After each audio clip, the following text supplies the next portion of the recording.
Este programa é patrocinado por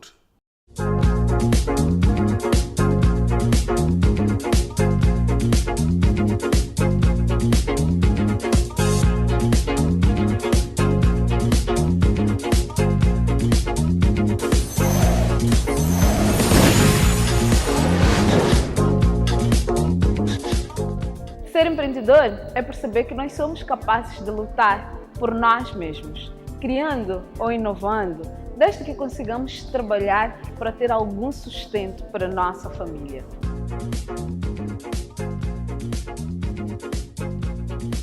Boa noite, está a iniciar mais uma edição do nosso programa Histórias, Negócios e Conquistas.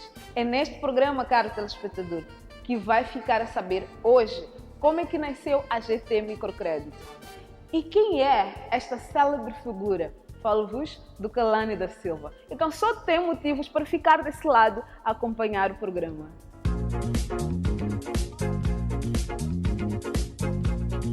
Muitos de nós temos situações desagradáveis que nos marcam a adolescência, a infância.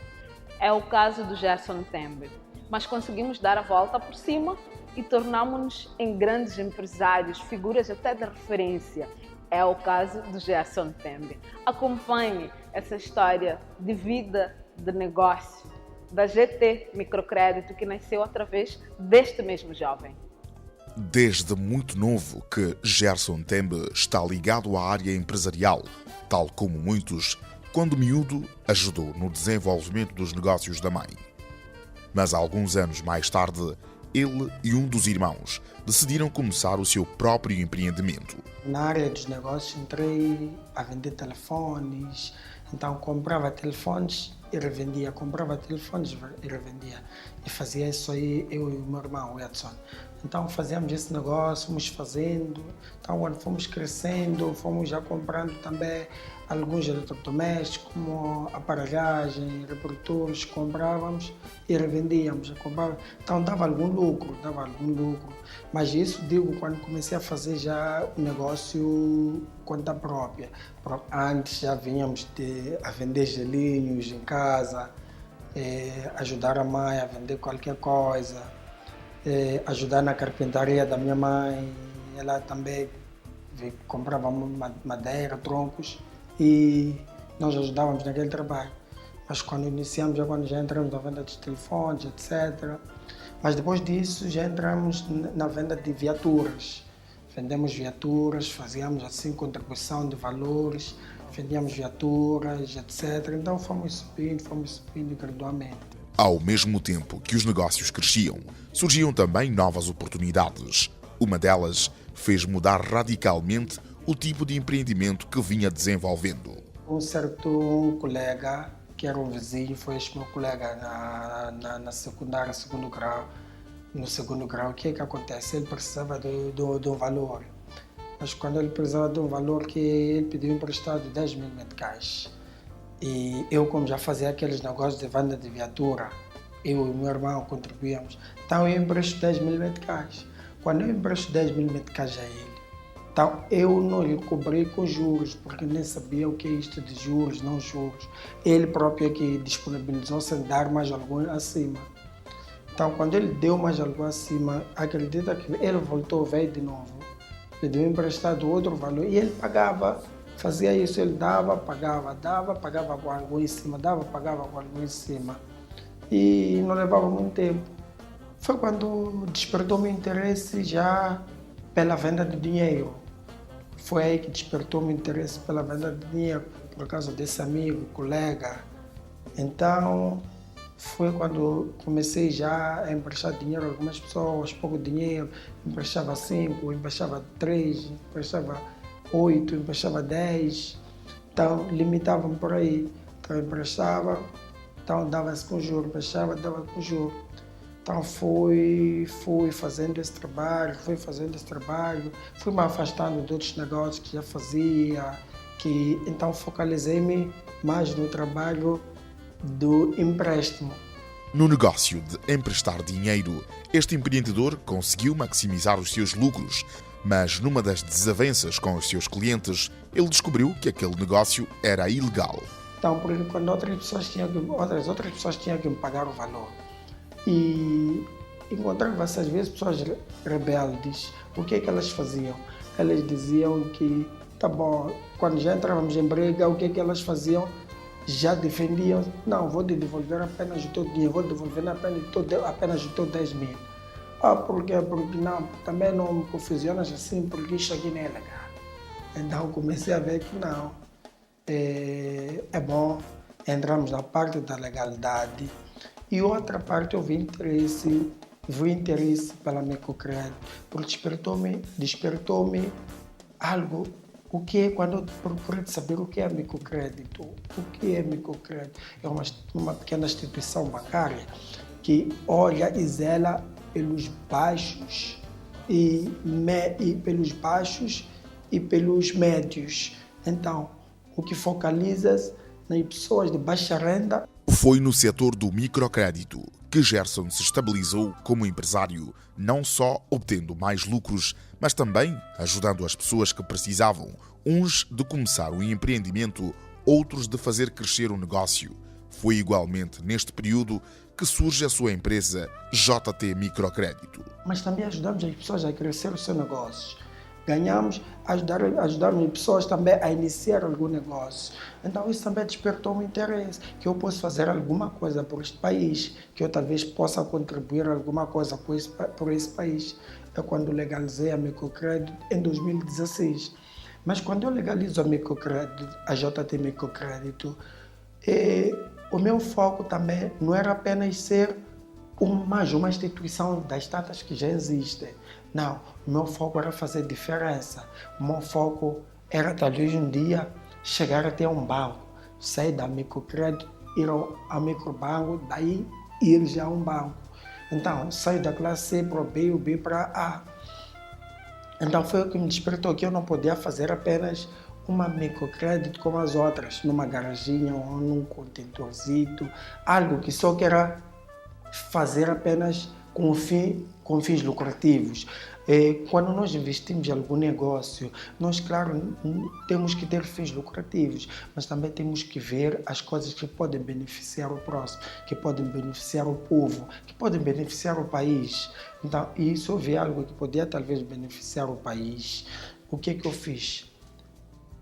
O Banco de Moçambique deu uma licença, autorizou-me, mas eu preferi esperar até organizar, mas também organizar já uma empresa que vai ser uma marca, que vai ficar como uma marca no país, que vai ficar como uma marca no povo moçambicano, que vai ajudar uma marca, que vai ajudar o povo, mas com uma grande potência. Então, foi esse o foco que me fez eu aguentar esse tempo todo, ainda organizar, para abrir uma empresa que a pessoa entra, que já dignifica, dá valor só de entrar e que vai dar valor também aos nossos clientes e também aos nossos colaboradores. A criação da JT Microcrédito trouxe outros desafios para além do profissional. O empresário começou a ter menos tempo para estar com a família, porque a empresa, que tem até então 5 colaboradores, precisava sempre da sua presença. Então eu tenho que estar presente muito na empresa, o que não me ajuda mais na parte familiar. Digo também, mas o que também pode apoiar-me um pouco é porque trabalhamos também, tenho a minha companheira também, é minha colega. Então talvez isso futuramente vai me ajudar, vai nos ajudar. Mas nesse momento ainda estou aqui em base com os meus colegas. A gerência da família não está a ser fácil, porque a família em casa precisa de mim, o trabalho precisa de mim, e quando chego tarde, talvez já meio cansado, saturado. Então, neste momento, a gerência com a família não está a ser perfeita, mas vai se gerindo, porque é uma causa justa. A motivação para correr atrás do sucesso que hoje vive é a família, e é por isso que Gerson Tembe quer continuar a escrever a sua história nos negócios, sempre com cada vez mais conquistas. O que motiva-me a despertar, a abrir os olhos, a lutar e a perseverar, a ver o foco, que o objetivo é aquele, eu devo vencer, que o obstáculo está ali, mas eu vou ultrapassar, é a família. a família é a primeira motivação. A outra motivação, o meu foco é zelar pela minha família. Quando falo da família, falo família em geral.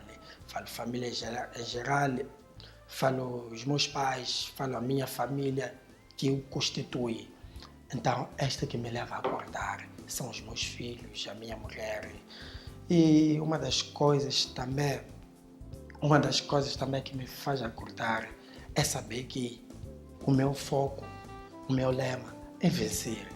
E que eu não devo desistir, porque se eu desisto, eu tenho pessoas atrás que olham por mim, tenho pessoas atrás que se inspiram em mim. Aquele meu filho que olha a mim como uma inspiração, se eu desisto, ele não tem a ninguém que olhar como inspiração.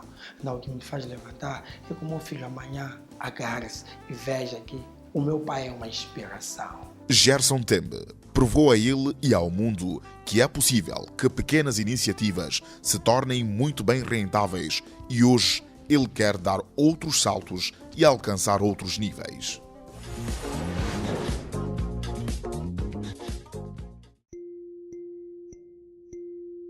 O que é uma ação? Tal como cada bloco é uma parte do valor de uma casa, uma ação é uma parte do valor de uma empresa. Quando compras blocos para construir a tua casa, estás a investir no teu futuro. Quando investes em ações de empresas que crescem, estás também a fazer um investimento no teu futuro. Uma iniciativa da Bolsa de Valores de Moçambique.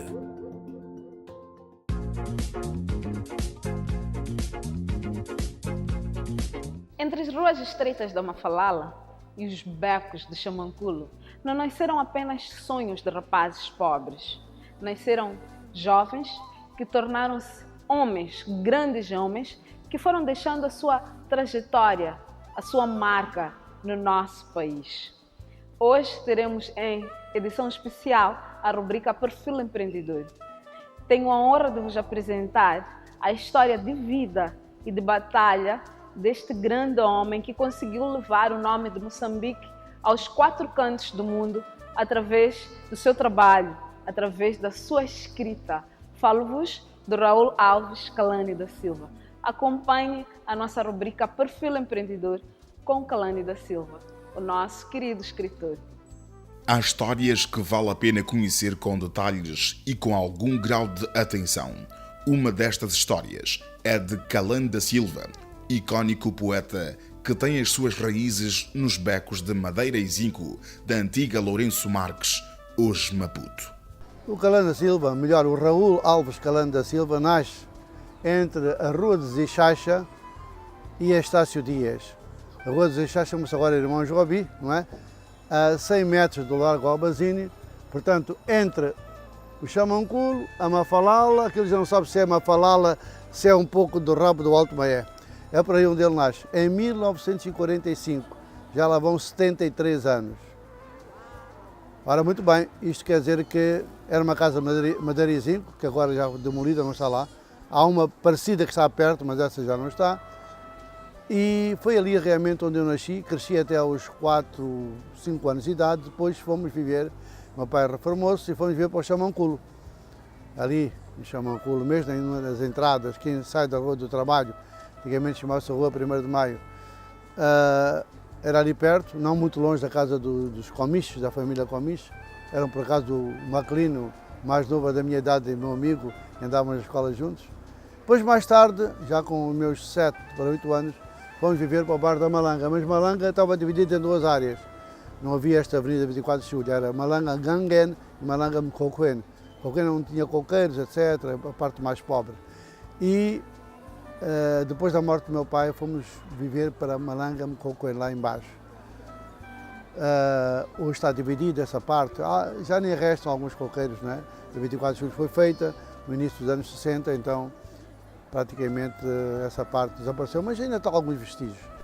Apesar da popularidade de Lourenço Marques entre os anos 40 e 50, devido às potencialidades económicas, Lourenço Marques escondia um nível de pobreza assustador, mas nem por isso a pobreza é uma das memórias mais tristes de Kalani da Silva. Adolescência não, mas da infância é a morte do meu pai, não é? A morte do meu pai marcou muito, né? Na adolescência, pronto, nada especial, apenas uma vez quando a polícia portuguesa, a cavalo, veio derrubar o nosso quintal com as patas dos cavalos e insultando a minha mãe, chamando-lhe nomes mais ordinários que eu não posso dizer aqui. Se eu naquele momento tivesse uma arma, de certeza absoluta que eu matava a polícia. É um momento muito doloroso. Pois é, era assim. Vocês hoje falam, o racismo hoje é um bocado ao contrário, não é? Das maiorias contra as minorias, mas naquela altura é das minorias contra as maiorias que éramos nós. Como insultavam, as pessoas estavam ali a sobreviver, não é? Para a vida. Então, isso mostrou-nos claramente, foi um momento muito doloroso, mas foi um momento que eu superei. De tal maneira superei que hoje estou com o coração perfeitamente limpo, não odeio as pessoas. Eu sei que era o sistema que fazia daquelas pessoas aquilo que elas eram. Depois da morte do pai, a família vai residir num bairro mais humilde, Malanga Mkokwene. Aqui, o seu sustento provinha da venda de uma bebida alcoólica confeccionada inicialmente pela mãe e depois, mais tarde, pelos próprios filhos, incluindo Calando da Silva. Evidentemente cresci lá na Malanga, no bairro de Mkokwene. Foi lá realmente onde cresci e lá sobrevivemos. Eu digo que sobrevivemos porque, de facto, a minha mãe Coragem conseguiu, ela praticamente analfabeta, conseguiu criar-nos com muito sacrifício. Ela vendia aqui no mercado da Baixa, no bazar, vendia peixe e camarão, e em casa fazíamos bebidas tradicionais.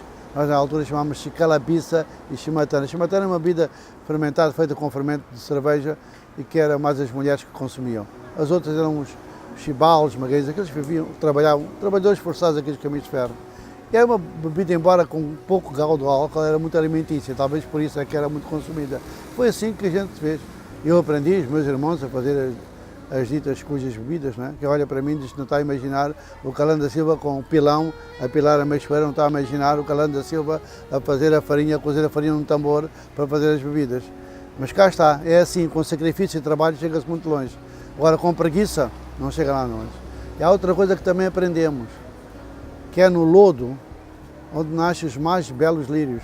Foi preciso estar ali no lodo, onde havia meretrizes, onde havia população, sei lá, marginal, bandidos, ladrões, até homicidas.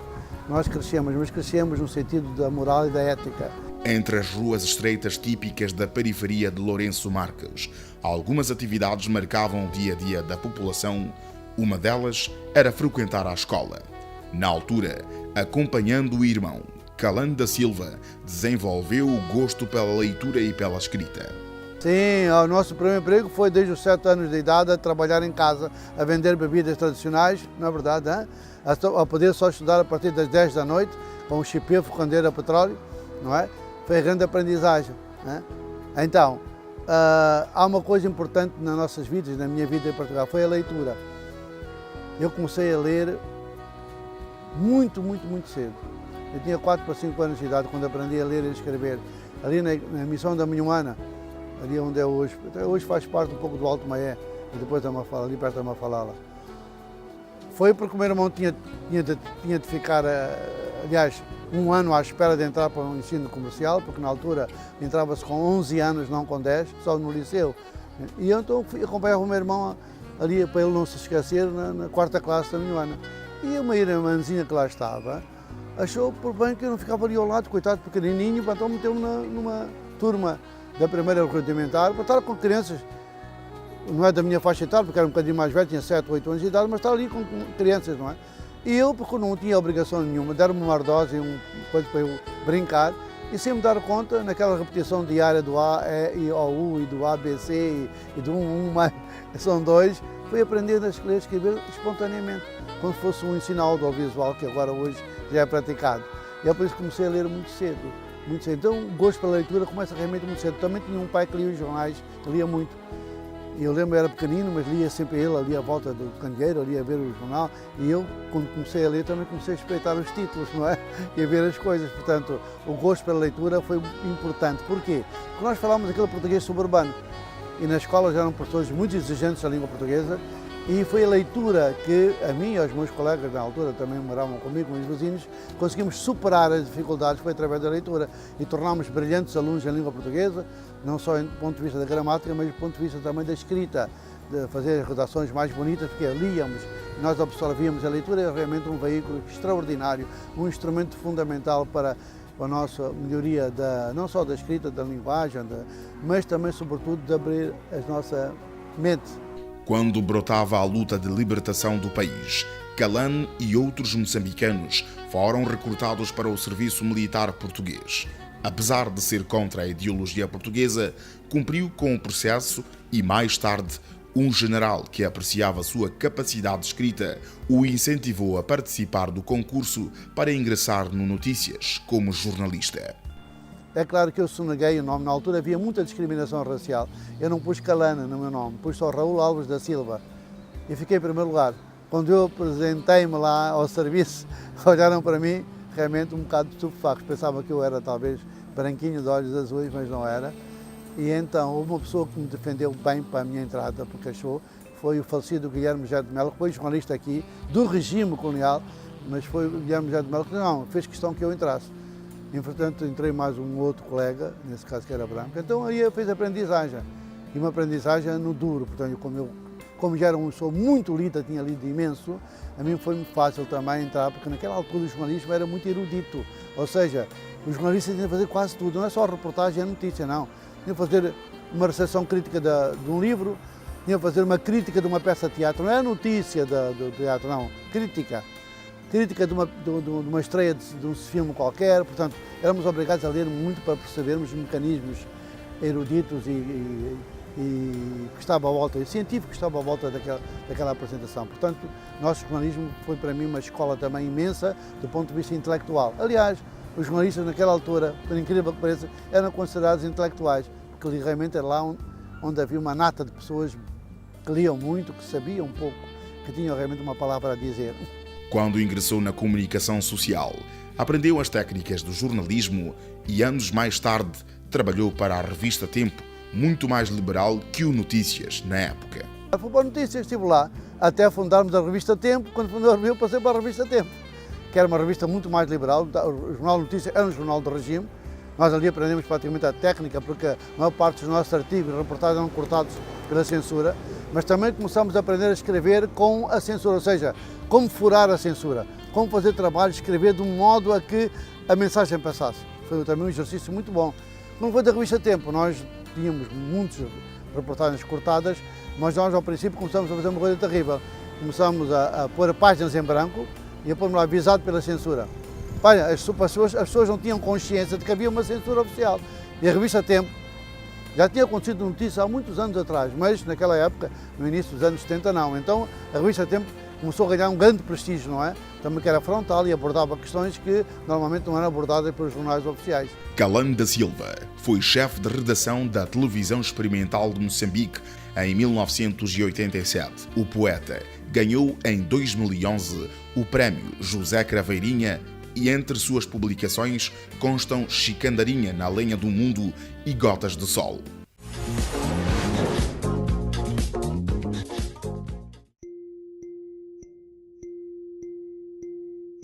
Por que deves poupar?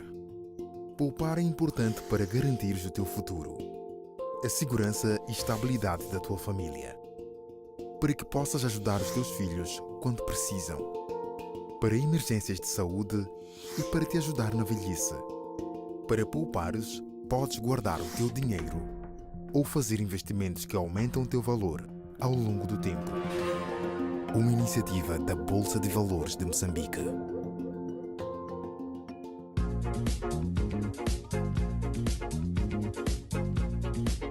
Nós quisemos trazer hoje o perfil empreendedor para si, caro telespectador, como uma história de vida.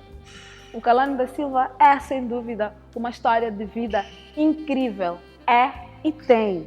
Ele traz-nos muita história, muita bagagem, e é importante nós passarmos essa bagagem de geração para geração para não perdermos os nossos valores. O Gerson Tembe representa a realidade de muitos jovens moçambicanos. É, sem dúvida, uma história de vida que vale a pena acompanhar e assistir. E vamos passar, sem mais delongas, para a nossa rubrica Dica de Sucesso, onde ambos vão deixar-nos as suas motivações diárias. Dica de Sucesso na nossa tela.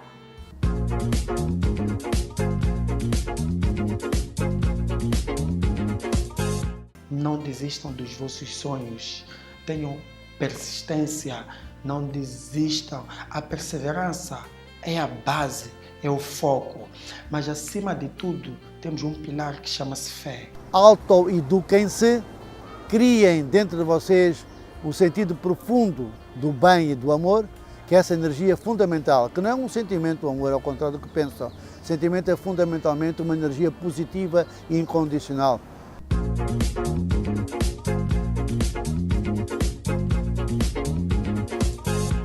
E porque nós nos preocupamos com a sua forma de empreender e porque nós queremos fazê-lo crescer e dar-lhe mais conhecimento, trazemos-lhe instituições diferentes em cada literacia nossa. Semana passada foi o Baú, a outra edição foi o Orange Corner, de forma sempre que possa ter diferentes conhecimentos de diferentes instituições e que possa implementar e acrescentar valor no seu negócio. Hoje voltamos a ter a nossa querida Fadra do IPEM, onde ela vai nos trazer as suas dicas, soluções e, por que não, conhecimento para cada um de nós. Fadra, minha querida, eu já estava a morrer de saudades. O que é que nos trazes hoje de bom para quem nos está a acompanhar em casa? Conta, Fadra!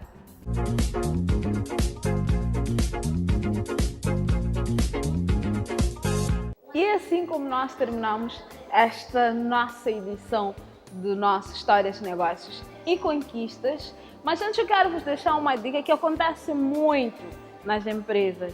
Nós temos que deixar esse espírito de inveja, sim, porque o colega do lado tem uma melhor posição, tem um melhor salário. Às vezes nem existe um motivo real, só temos inveja, só tentamos prejudicar, tentamos puxar o tapete de cada um de nós. Por quê? Por que eu não posso ser melhor profissionalmente? Se eu tenho conhecimento, se eu corro atrás, se eu faço as coisas acontecerem. Então vamos tentar ser mais tolerantes, ter um coração mais aberto, haver mais amor entre nós. Eu falo disso porque é o que acontece no nosso dia a dia, em qualquer instituição, em qualquer meio. É a nossa realidade africana, infelizmente. Caro telespectador, agradeço e deixo-vos mesmo ficar com essa mensagem porque é importante refletirmos sobre isso, que é para podermos ser pessoas melhores para o nosso próximo. Até a próxima edição, até lá, fique bem, cuide de si e cuide do seu negócio. Produção, parceria, apoio.